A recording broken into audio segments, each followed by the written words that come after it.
Awal dari segalanya, di sebuah kerajaan yang jauh, peperangan antara kerajaan manusia dan kerajaan makhluk seram telah mencapai puncaknya. Prajurit-prajurit makhluk seram yang bangkit dari kematian menyerang kerajaan manusia dengan kekuatan yang luar biasa. Bangunan-bangunan hancur, pepohonan terbakar, dan suara jeritan terdengar di mana-mana. Di tengah kekacauan ini, seorang perempuan muda berlari sambil menggendong balita berusia 4 tahun. Perempuan itu berusaha melindungi anaknya dari serangan prajurit makhluk seram yang mengejar mereka. Mereka berlari menuju bibir pantai, berharap dapat menemukan perahu untuk melarikan diri. Sementara itu, di medan perang, seorang pemimpin kerajaan manusia berdiri dengan gagah di atas kuda putihnya. Ia memimpin pasukannya dengan keberanian dan kebijaksanaan. Namun, pemimpin itu terlihat kelelahan dan luka-luka di tubuhnya. Ia dikerubungi oleh makhluk-makhluk seram yang siap membunuhnya. Pemimpin itu mengangkat pedangnya yang berat dan menyerang makhluk-makhluk itu dengan kekuatan yang tersisa.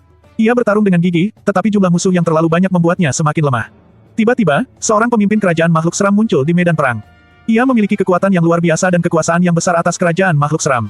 Pemimpin itu menatap pemimpin kerajaan manusia dengan mata yang penuh kebencian. Kamu telah melawan kami selama bertahun-tahun. Sekarang, kamu akan membayar harga atas keangkuhanmu, kata pemimpin kerajaan makhluk seram dengan nada yang dingin.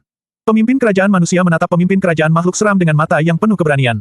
Ia tahu bahwa kematiannya sudah dekat, tetapi ia tidak akan menyerah. Aku tidak akan pernah menyerah pada kejahatan seperti kamu. Aku akan terus melawan sampai akhir hayatku, kata pemimpin kerajaan manusia dengan suara yang tegas. Pemimpin kerajaan makhluk seram tertawa dengan keras dan memerintahkan pasukannya untuk menyerang pemimpin kerajaan manusia.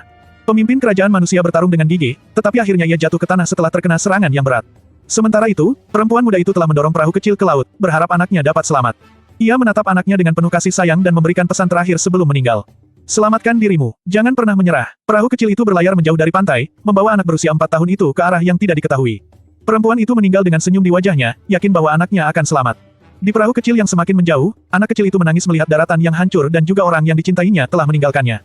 Ia tak tahu apa yang terjadi, tapi ia akan mengingat semua peristiwa itu. Anak kecil itu terus menangis, memanggil nama ibunya, tetapi tidak ada jawaban.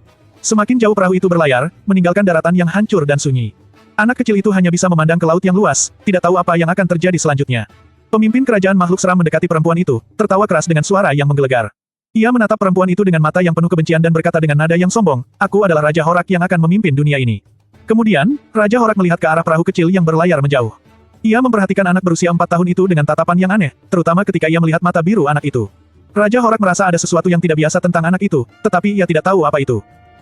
Hari-hari berlalu, anak kecil itu terombang-ambing di tengah lautan yang luas, dengan gelombang yang terus menghantam perahu kecilnya. Ia memakan bekal yang ada di perahu itu, tetapi rasa lapar dan haus masih menghantuinya. Anak kecil itu terus menangis, memanggil nama ibunya dengan suara yang lirih dan penuh kesedihan. "Ibu, ibu, aku merindukanmu, ibu." Anak kecil itu menangis dengan suara yang penuh kesedihan. Suatu hari, perahu kecil itu terdampar di suatu pulau yang tidak diketahui. Anak kecil itu terbangun dalam keadaan lemah, tubuhnya yang kecil terlihat lelah dan lapar. Ia turun dari perahu itu dan melihat ke kanan ke kiri, apakah ada kehidupan di pulau itu?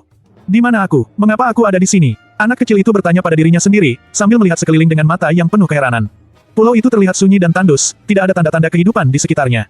Anak kecil itu melangkah lebih jauh untuk mengetahui apa yang ada di dalam pulau itu. Ia berjalan dengan perlahan, kaki kecilnya yang lemah menapak di tanah yang kering. Semakin jauh anak kecil itu berjalan, ia menemukan beberapa pohon yang tumbuh di pulau itu. Ia melihat buah-buahan yang tumbuh di pohon itu dan langsung mengambilnya untuk dimakan. Rasa lapar dan haus mulai berkurang, anak kecil itu merasa sedikit lebih baik. "Buah apa ini? Rasanya enak," anak kecil itu berkata dengan mata yang berbinar-binar, sambil memakan buah itu dengan lahap. Tiba-tiba, anak kecil itu mendengar suara yang aneh. Ia berhenti berjalan dan mendengarkan suara itu. Suara itu terdengar seperti suara hewan, tetapi anak kecil itu tidak tahu apa itu. "Apa itu? Suara apa yang keras?" Anak kecil itu bertanya pada dirinya sendiri, sambil melihat sekeliling dengan mata yang penuh ketakutan. Semakin dekat anak kecil itu dengan sumber suara itu, ia mendengar suara yang semakin keras. Tiba-tiba, seekor harimau besar muncul dari semak-semak dan langsung menyerangnya. "Ah, harimau itu besar!" Anak kecil itu berteriak ketakutan, sambil menghindar dan lari menjauh dari harimau itu. Anak kecil itu berlari sekuat tenaga, tidak tahu kemana ia akan pergi. Ia hanya ingin menjauh dari harimau itu. Setelah beberapa saat berlari, anak kecil itu melihat sebuah pemukiman di depannya. Pemukiman itu terlihat ramai, dengan orang-orang yang sedang berjualan barang dagangan mereka seperti halnya di pasar. Anak kecil itu merasa lega, karena ia telah menemukan tempat yang aman. "Tempat ini ramai, mungkin aku bisa menemukan sesuatu yang berguna," anak kecil itu berkata dengan mata yang penuh keheranan, sambil melihat sekeliling. Anak kecil itu melanjutkan perjalanannya, tetapi ia bingung tidak tahu kemana arah tujuannya. Tak lama kemudian, hari berganti menjadi malam. Anak kecil itu bingung mencari tempat untuk berteduh karena langit menampakkan akan adanya turun hujan di waktu itu. "Aku harus mencari tempat berteduh," anak kecil itu berkata pada dirinya sendiri, sambil melihat sekeliling dengan mata yang penuh ketakutan. Lalu, anak kecil itu menemukan tempat yang mungkin bisa ia terhindar dari air hujan itu, yaitu seperti berada di ornamen batuan-batuan yang mempunyai ornamen tradisional. Anak kecil itu berlari menuju tempat itu dan berharap bisa berteduh di sana.